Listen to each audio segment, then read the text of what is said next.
Gonorrhea. This video is for GNM second year medical surgical nursing. Gonorrhea is a sexually transmitted disease. It is caused by infection with the bacterium Neisseria gonorrhoeae. It tends to infect warm, moist areas of the body, including the urethra, eyes, throat, vagina, anus, female reproductive tract. Gonorrhoea क्या है? Gonorrhoea is a sexually transmitted disease. ये disease sexually transmitted है और ये bacteria निज़ीरिया गोनोरियो से होता है. निज़ीरिया gonorrhoea से गोनोरिया होता है और ये ज़्यादातर उन एरियाज़ को इन्फेक्ट करता है जो वार्म और मॉइस्ट होते हैं, जैसे कि urethra, eyes, throat, vagina, anus, female reproductive tract.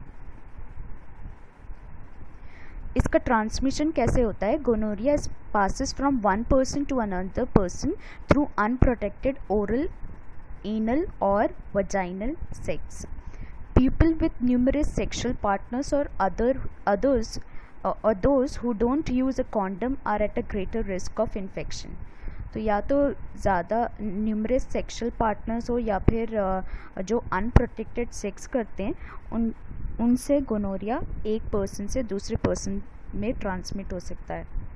Symptoms क्या होते हैं गोनोरिया में? Symptoms usually occur with in 2 to 14 days after exposure. तो इसका इंक्यूबेशन पीरियड 2 to 14 डेज है. एक बार एक्सपोजर होने के बाद या तो 2 दिन में सिम्टम्स आ जाएंगे या फिर 14 डेज में सिम्टम्स आ जाएंगे. However some people infected with gonorrhoea never develop noticeable symptoms. और कुछ लोग जो इन्फेक्टेड होते हैं गोनोरिया से लेकिन कभी कभी उनमें सिम्टम्स एकदम भी नज़र नहीं आते हैं और यही लोग होते हैं जो दूसरे लोगों को इन्फेक्शन ट्रांसमिट करते हैं क्योंकि उन्हें पता ही नहीं चलता कि उनमें ये इन्फेक्शन है. सिम्टम्स इन मेन में क्या क्या इन्फेक्शन होते हैं, क्या क्या सिम्टम्स होते हैं? बर्निंग और पेनफुल सेंसेशन ड्यूरिंग यूरिनेशन. तो यूरिनेशन के वक्त पेनफुल या फिर बर्निंग सेंसेशन होगा. ग्रेटर फ्रीक्वेंसी और अर्जेंसी ऑफ यूरिनेशन.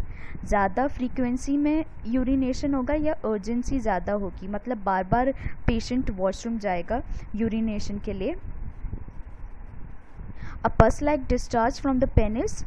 पेनिस से पस लाइक डिस्चार्ज होगा जो कि वाइट, येलो, बीच या फिर ग्रीनिश कलर का होगा. स्वेलिंग और redness at the opening of the penis. Penis की ओपनिंग पे स्वेलिंग होगी या फिर रेडनेस होगी. स्वेलिंग और pain in the testicles. Testicles में स्वेलिंग होगी या पेन होगा. अ परसिस्टेंट सोर थ्रोट. और हमेशा सोर थ्रोट रहेगा पेशेंट को. सिम्टम्स इन विमेन में क्या सिम्टम्स होंगे? Discharge from the vagina, watery, creamy और स्लाइटली ग्रीन. वजाइनल डिस्चार्ज होगा. पेन और burning sensation while urinating. Again women में भी पेन और बर्निंग सेंसेशन होगा यूरिनेशन के वक्त और अर्जेंसी होगी यूरिनेशन के वक्त. फ्रीक्वेंसी ज़्यादा होगी यूरिनेटिंग फ्रीक्वेंसी. हेवियर पीरियड्स और spotting. Sore throat. Pain upon engaging in sexual intercourse. Sharp pain in the lower abdomen, fever. Diagnostic investigation क्या होंगे इसके? Swab culture from penis, vagina, rectum and throat. तो swab culture में हम swab को रब करते हैं इन एरियाज़ पर और फिर उसको कल्चर के लिए भेजते हैं, या तो हम ब्लड टेस्ट या फिर ब्लड कल्चर भी कर सकते हैं. Gonorrhoea is usually treated with an antibiotic like ceftriaxone, azithromycin. तो हम इसको ट्रीट कर सकते हैं एंटीबायोटिक से, जैसे सेफ्ट्रिक्सोन हो गया, एजिथ्रोमाइसिन हो गया. इससे हम ट्रीट कर सकते हैं गोनोरिया को. अनट्रीटेड इन्फेक्शंस में लीड टू कॉम्प्लिकेशन. और अगर ये इन्फेक्शंस ट्रीट नहीं होंगे तब कॉम्प्लिकेशंस हो सकती है और ज़्यादातर कॉम्प्लिकेशंस विमेन में होती है. और इसमें क्या होता है कि ये जो गोनोरिया जो बैक्टीरिया है वो फीमेल रिप्रोडक्टिव ऑर्गन्स को इन्फेक्ट करने लगता है, डैमेज करने लगता है और उससे फीमेल्स को पेल्विक इन्फ्लेमेटरी डिजीज़ हो जाती है. Pelvic inflammatory disease basically is a disease of the female reproductive organ. Untreated infection with gonorrhea in women may ascend up the female reproductive tract and involve the uterus, fallopian tube and ovaries. This condition is known as pelvic inflammatory disease and can cause severe and chronic pain and damage the female reproductive tract. अगर fallopian tubes में ये bacteria चला जाए और fallopian tubes को damage करने लगे, वहाँ पे ब्लॉकिंग हो जाएगी। फेलोपियन ट्यूब्स में अगर ब्लॉकिंग हो जाए तो कभी कभी पेशेंट को एक्टोपिक प्रेगनेंसी भी हो सकती है। Now what is ectopic pregnancy? Ectopic pregnancy में जो जाइगोट होता है वो जाइगोट फेलोपियन ट्यूब में डेवलप होता है और फिर फेलोपियन ट्यूब के बाद वो जाइगोट यूट्रस में आता है। लेकिन अगर फेलोपियन ट्यूब ब्लॉक है तो जाइगोट यूट्रस में नहीं आ पाएगा। डेवलप होने के बाद यूट्रस में नहीं आएगा तो क्या होता है कि ये जो जाइगोट होता है वो कहीं और जाके डेवलप होने लगता है, या तो एब्डोमेन में या कहीं भी, या फिर फेलोपियन ट्यूब में ही बड़ा होने लगता है और यूट्रस में नहीं पहुंच पाता, तो उसको हम बोलते हैं एक्टोपिक प्रेगनेंसी। एक्टोपिक प्रेगनेंसी में जो फीटस होता है वो कहीं और डेवलप होने लगता है रादर देन दी यूट्रस, और वो कहीं और कुछ भी हो सकता है, जैसे कि एब्डोमेन हो गया या फिर वो फेलोपियन ट्यूब्स हो गए, तो उससे और ज़्यादा कॉम्प्लिकेशंस होने लगते हैं। पेशेंट को बहुत ज़्यादा पेन होता है इसमें, और फेलोपियन ट्यूब का फटने का भी डर होता है। An ectopic pregnancy is when a fertilised egg implants outside the uterus. जब फर्टिलाइज एग होता है वो आउटसाइड द यूट्रस इम्प्लांट हो जाता है। यूट्रस में इम्प्लांट नहीं होता बल्कि कहीं और इम्प्लांट हो जाता है। गोनोरिया इन्फेक्शन में pass to a newborn infant during delivery.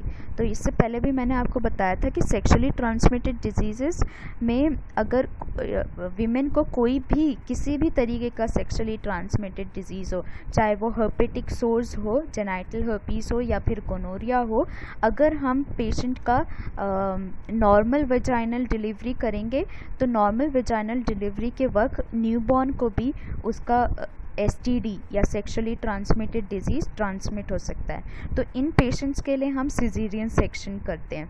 Main में experience scarring of the urethra में स्कार फॉर्मेशन होने लगेगा। मेन में also develop a painful abscess in the interior of the penis. The infection can cause reduce fertility और sterility. तो main में भी reduce fertility हो सकती है इस इन्फेक्शन की वजह से, या फिर रिड्यूस स्टेरिलिटी हो सकती है।